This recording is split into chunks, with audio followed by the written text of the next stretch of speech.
पंडित दीनदयाल उपाध्याय जी। आज उनकी जन्म जयंती पर हम ऐसे महापुरुष को सादर नमन करते हैं जिन्होंने समाज के अंतिम व्यक्ति तक चिंता की। कालीकट के अधिवेशन में उन्होंने संपूर्ण राष्ट्र को चरैवेति का जो संदेश दिया उसे उन्होंने स्वयं अपने जीवन में साकार कर लिया था। सचमुच वे जन्मतः नहीं कर्मतः महान थे। अपने कर्मों के आधार पर ऊपर उठने का संदेश जन्म से लेकर मृत्यु तक उनके जीवन के प्रत्येक घटना में सतत गुंजित हुआ है। नमस्कार, मैं रितेश कुमार शर्मा। आज के मेरे इस नए वीडियो में मैं आपके साथ एक ऐसे महापुरुष के जीवन को साझा करना चाहता हूं जिन्होंने अंत्योदय की स्थापना की, समाज के अंतिम व्यक्ति की चिंता की। ऐसे ही महापुरुष को एकात्म मानववाद की प्रणेता कहा जाता है, पंडित दीनदयाल उपाध्याय जी। 25 सितंबर उनका जन्म दिवस है। राष्ट्र चिंतन नामक एक पुस्तक है, उसका एक भाग जो उनकी जीवनी के रूप में लिखा हुआ है मैं आप सबसे साझा करूंगा। पंडित दीनदयाल उपाध्याय 11 फरवरी 1968 को भारतीय जनसंघ के अध्यक्ष पंडित दीनदयाल जी का मृत शरीर मुगल सराय स्टेशन के यार्ड में पड़ा पाया गया। इस षड्यंत्रकारी घटना का रहस्य अभी तक अज्ञात है। भविष्य में इसका रहस्य प्रकट होगा। रहस्य जो भी हो, भारतीय प्रजातंत्र के राजनीतिक क्षितिज पर विचार, कार्य और प्रगति की महान आशाएं लेकर जो अति दिव्य जीवन उभर कर सामने आ रहा था और अति प्राचीन भारतीय जीवन दर्शन के आधार पर युगानुरूप नूतन व्यवस्थाएं, मौलिक चिंतन और दार्शनिक दृष्टिकोण से परिपूर्ण व्यावहारिक व्याख्याताएं प्रस्तुत कर रहा था, वह सहसा ओझल हो गया। देश की गौरवशाली अतीत से भव्य भविष्य को जोड़ने वाला वर्तमान का महान शिल्पी चिर निद्रा को प्राप्त हो गया। आर्थिक, सामाजिक, राजनीतिक, धार्मिक सभी क्षेत्रों में जनसाधारण के सुख दुख में समरस होते हुए नेतृत्व का सूत्र धारण करने वाला महान नेता दिवंगत हो गया। समस्याओं से भरे देश में सब प्रकार के समाधान निकाल सकने का विश्वास दिलाने वाला प्रकाश पुंज बुझ गया। सरल व्यवहार, सादा जीवन, उच्च विचार, प्रदीप्त अंतःकरण और कर्मठता की मूर्ति सहसा विगलित हो गई।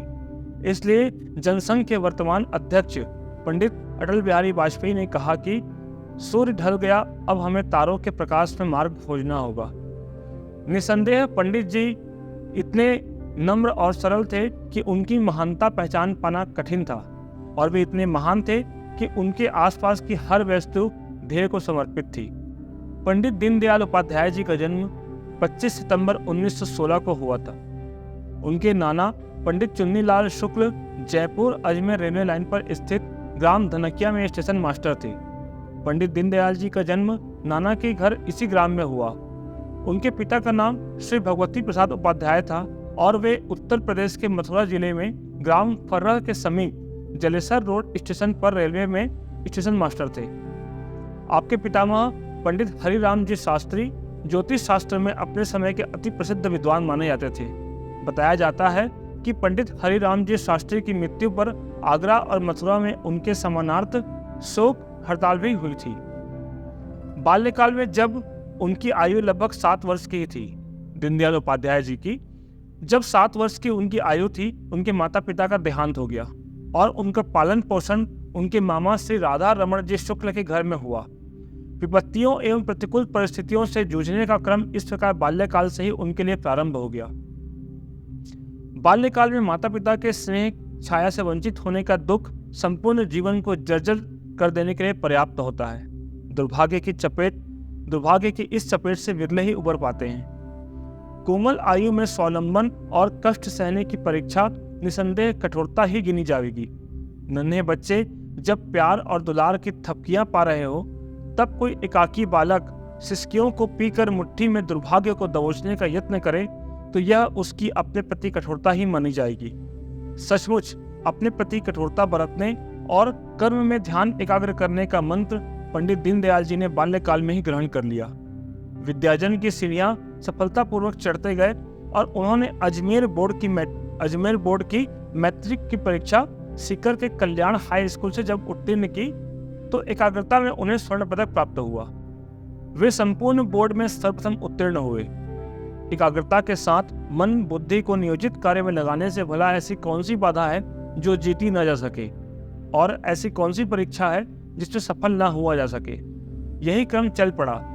2 वर्ष पश्चात पिलानी, राजस्थान से जब उन्होंने इंटर की परीक्षा उत्तीर्ण की तो वे प्रथम श्रेणी ही में ही थे। कानपुर के सनातन धर्म कॉलेज से बीए की परीक्षा भी उन्होंने प्रथम श्रेणी में ही उत्तीर्ण की।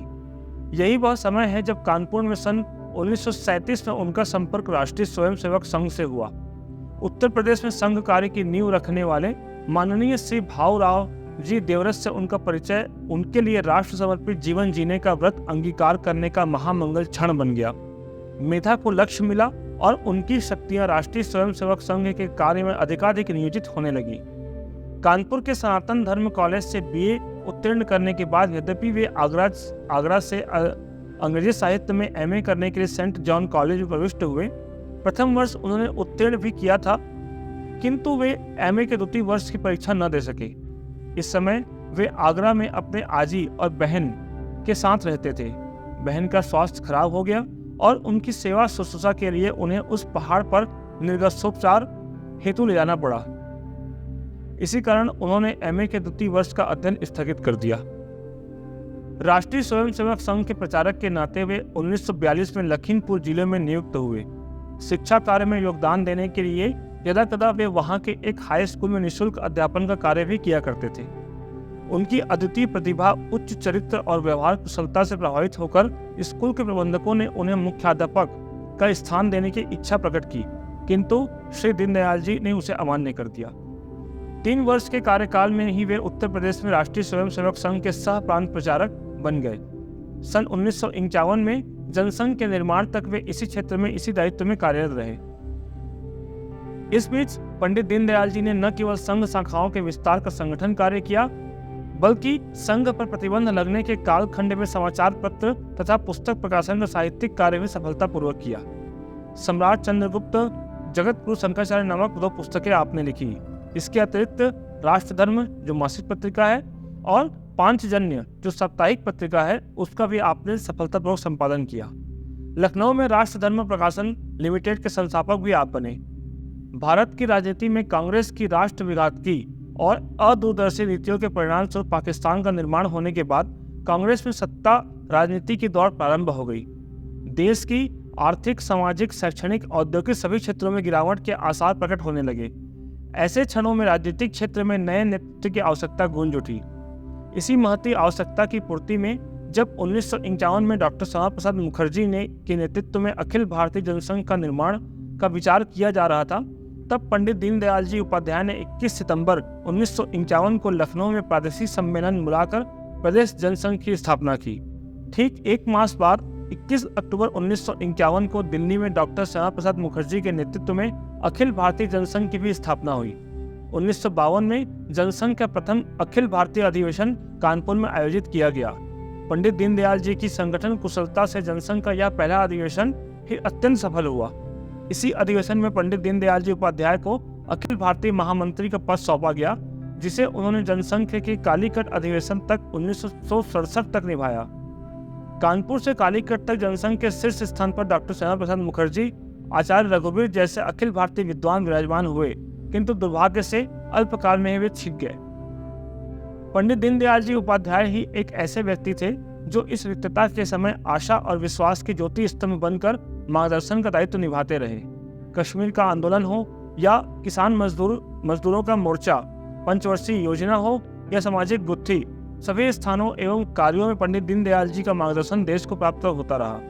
पंडित दीनदयाल जी ने देश के सभी महत्वपूर्ण क्षेत्रों के लिए गंभीर सारयुक्त विचार मंथन किया। इन सब बातों में उनकी विशेषता यह थी कि वे तात्कालिक और छोटे से विषय को भी एक स्थायी सैद्धांतिक अधिष्ठान देकर लिखा बोला करते थे। विधाता ने उन्हें जन्म से ही आपत्तियों में ढकेलने के जाल रच रखे थे, किंतु पंडित दीनदयाल जी ने अपनी तीक्ष्ण बुद्धि और कष्ट सहिष्णुता के बल पर सदैव प्रगति करने का ही संकल्प ले रखा था। वे अपने दैवीय गुणों के बल पर सदैव परिश्रम, त्याग, लगन का परिचय देते हुए ऊपर उठते गए। यह क्रम बाल्यकाल से प्रारंभ हुआ और उनकी मृत्यु तक सतत चलता रहा। विधाता ने उन्हें बाल्यकाल में अनाथ बना दिया। विद्यार्थी जीवन में उनके स्नेह के एकमात्र आश्रय स्थान उनकी बहन को मृत्यु मुख भेजकर उन्हें विक्षिप्त बना देने की ठानी और जब वे यश गरिमा के क्षितिज पर अध्यक्ष रूप में प्रतिष्ठित हुए, उन पर काल पाश ने चिरनिद्रा डालकर उन्हें लावारिस बना दिया। विधाता की क्रूरता ने उन्हें गुमनाम लाश तक बना दिया ताकि कोई उनका पता भी ना पा सके, किंतु हर बार वे अपने कर्तृत्व के बल पर कुछ और ही बनते चले गए। दीन दयालु तो वे जन्म से थे ही, विधाता ने जब उन्हें अनाथ बना दिया तो वे कर्मयोगी बन गए। उन्हें विक्षिप्त किया तो वे समाज सेवी कार्यकर्ता के रूप में सर्वत्यागी सन्यासी बन गए, और अंत में उन्हें लाश की गति बनाकर बुलाना चाहा तो वहां भी उनकी जीवन साधना उनकी यश काया बनकर कौंध उठी। प्रातः 9 बजे तक उनकी लाश लावारिस थी, और 10 बजे घटना का पता लगते ही संपूर्ण देश के आंसुओं और पुष्पांजलियों से पूजी जाने लगी।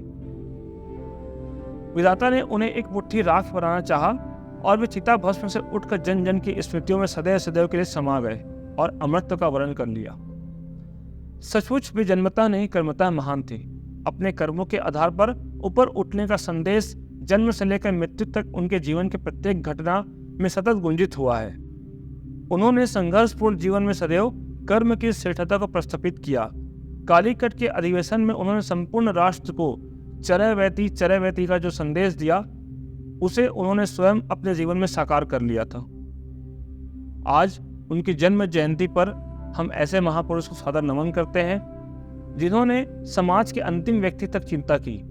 उनके नेतृत्व क्षमता का ये प्रभाव रहा कि आज समाज का अंतिम व्यक्ति अंत्योदय का लाभ पाकर लाभान्वित हो रहा है।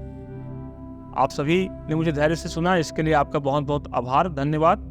जय श्री राम, जय भारत, जय छत्तीसगढ़।